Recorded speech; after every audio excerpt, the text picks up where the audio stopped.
Tingnan ko nga po. Ano lang yan yung MRI? Yun, maganda. Alam niyo, ang meron yung maganda. Ano, result. Nasaan? Hindi ko nadala eh. Ewan ko na saan wala dyan. Okay? O, okay.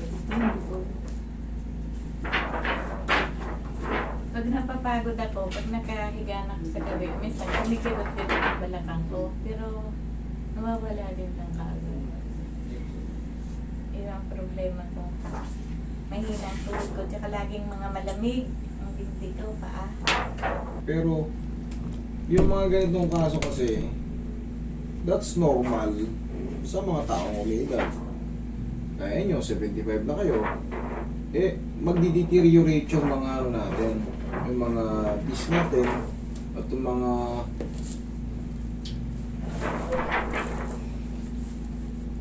tabi ngayon. Hindi na ako makakalakad. Mami, ang mangyayari kasi nito, yung sadyang pagbagal nyo, ay parte ng yung pagtanda. Tapos, base rito sa mga files mga nakikita natin, yan kasi kumukurba, pirat na pirat na pirat sa thoracic part mo. Ngayon, pag nagkakaroon ng ganyan, pag nagsasayad na kasi yung mga disc, napipirat na, pag nagsayad na yung vertebral body, ibig sabihin nun, pag kunyari, napahinga na kayo, kumbaga, napagaling na kayo ng gamot nung masyadong makirot noon, hindi na po kasi yun umaangat. Kaya mananatiling nakakompress yung magiging weak kayo, pero walang masakit. Yun. Ngayon, yung mga disc po kasi yan, hindi na po nagre-regenerate. Yun ang niyan. Yun ang kinaibahan ng mga nerves kasi magkakatabi yan eh. Yung disc, ito yung mga disc. Katabi niya tong mga nerve na to. Pag napirat ito nakaka-recover, pero itong napirat na disc, hindi na. Ngayon, mami, wala mong masakit sa inyo. Wala. Oh. That is sign of aging. Talagang sadyang pinahihina tayo ng pagkakataon habang umiidad tayo. Bumabagal tayo. Tapos, yun nga, kailangan nating Tungkol. mas maaga lang sa inyo, nagkaroon ng mga, nag-deteriorate, mas maaga lang. Kasi, yung mga disc nyo rito, base rito sa files nyo rito, halos magkadikit yung vertebral body nyo. Kaya tingnan yung tsura, kubado. Yung iba naman, sa probinsya, siyempre napupunta tayo sa ibang lugar eh. Malalakas pa, kaso, oo, ganun. Talagang papunta rin kayo sa ganun. Kaso, pag yan pinilit nating idiretso, mababasag po yung mga vertebral body nyo, which is naman hindi natin gagawin. Kaya nga, ina-assess ko kayo ng maayos. Ngayon, kung walang masakit, susubukan natin palakasin lang yung tuhod nyo. Kasi kung walang masakit dun, actually, talagang yung mga disc nga nasisira. Pero pag wala yung masakit, walang problema yan. Kung mahina ang tuhod nyo, dyan tayo magpo-focus. Walang masakit.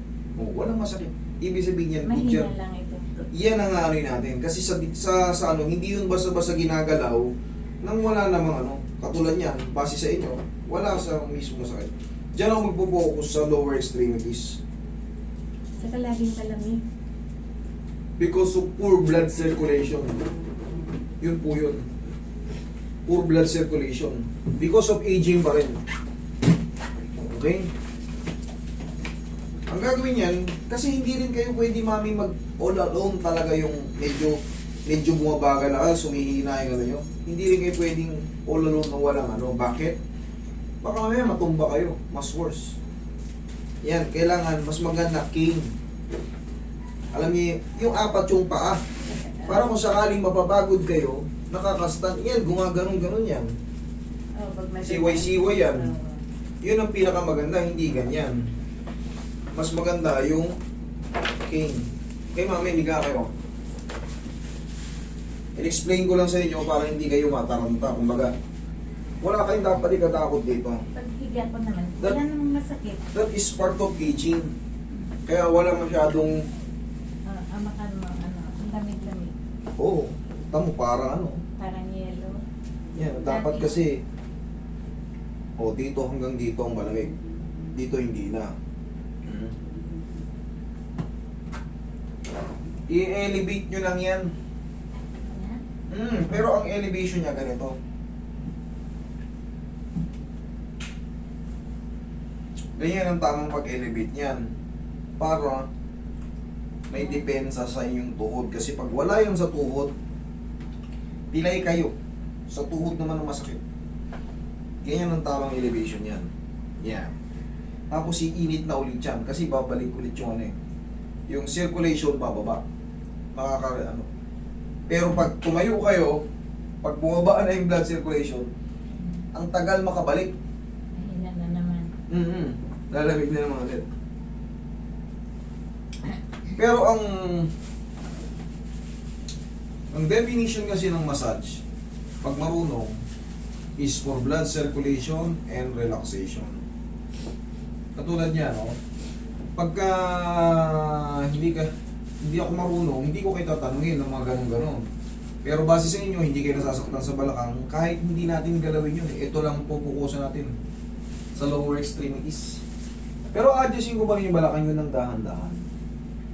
Pero hindi na katulad nung ginagawa ko padadapain. Kasi wala naman kayong ano. Natatakot sila. Baka daw. Hindi ko gaganuhin yan. Kasi ina-assess mo na natin. Kaya wala kang dapat ikatakot. Yan ang Hindi pare-parehas ng treatment. Base sa ano. Siyempre sa physical appearance, titignan ko na. Hindi pare-parehas ng treatment. Yes, mami. At saka breast cancer, siya, survivor. Wala na yung left niya. So, hindi kita na mo. talaga pantay yung, niya. Fragile talaga kayo. Kaya kayo nagkaroon ng mga ganitong pagkakataon na humina. Kaya mas mabilis tumanda because yung immune system nyo before naapektuhan dahil sa cancer cells. Yun ang totoo. Kasi yung iba, 80 na nakakatayo pa. Oo. Pero kayo, mas nagkaroon ng epekto yung mga past.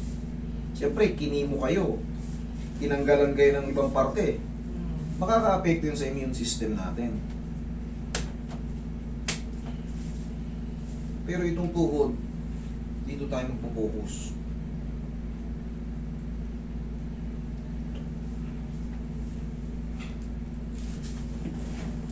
Kung natatakot kayo, na akala nyo gagawin ko lahat ng ano, hindi.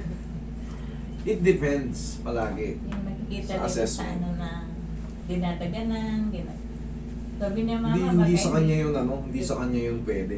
Mama, baka hindi mo alam, ganun ang gagawin sa'yo. Ginagawa ko yung gano'n.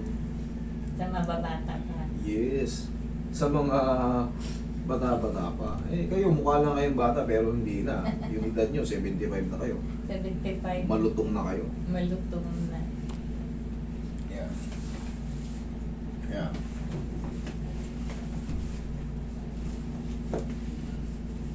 Pure blood circulation lang to. Magbabitamins lang kayo sa nerve. Mag-vitamins kayo sa nerve para umano pa to, ma-delay pa yung mga Paano na ako ng blood circulation sa Chinese, hindi ko makita. makikita mo sa iyo parang hollow yung ano.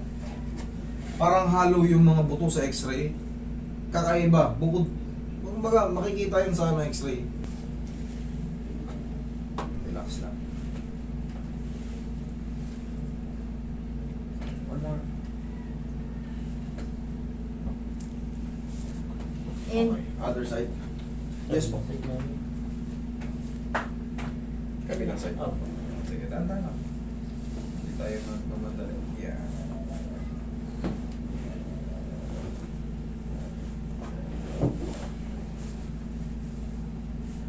Kasi nandito yung main source niyan sa lumbar going to lower extremities. Nandito kaya kailangan may adjustment din dito.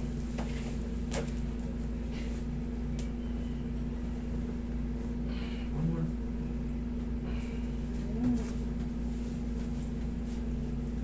Roy, ganyan muna yung massage. Diyan ka lang, mami, ah. Ganun talaga ang pakaramdam ng mga may edad. Parang, Una pa. Tagilid po ano. Sige. Yan, ganyan. oh, sige nga. Testing nyo. Sinilasan mo, Roy. Sapat.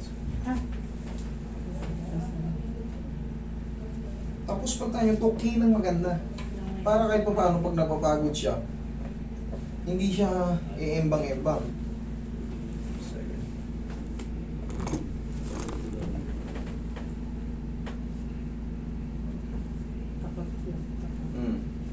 Anong mas maganda ngayon?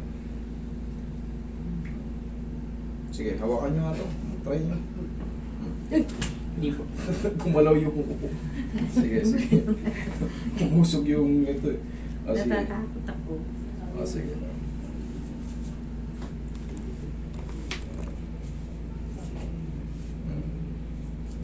Tapos na? Hindi, ngayon pakiramdaman nyo. Oh. Wala namang masakit. Wala. Okay. For the meantime, ganyan lang po talaga magiging magiging adjustment. Hindi siya pwede sa mga complete set natin yung reset. Kasi dito galing pala si Mami sa Operation. ang tawag to? Breast cancer. Pero survive. Okay? Mami, 11 years na. Mami, yan lang, ganyan lang po ang treatment sa kanya kasi that is part of aging. Okay? Thank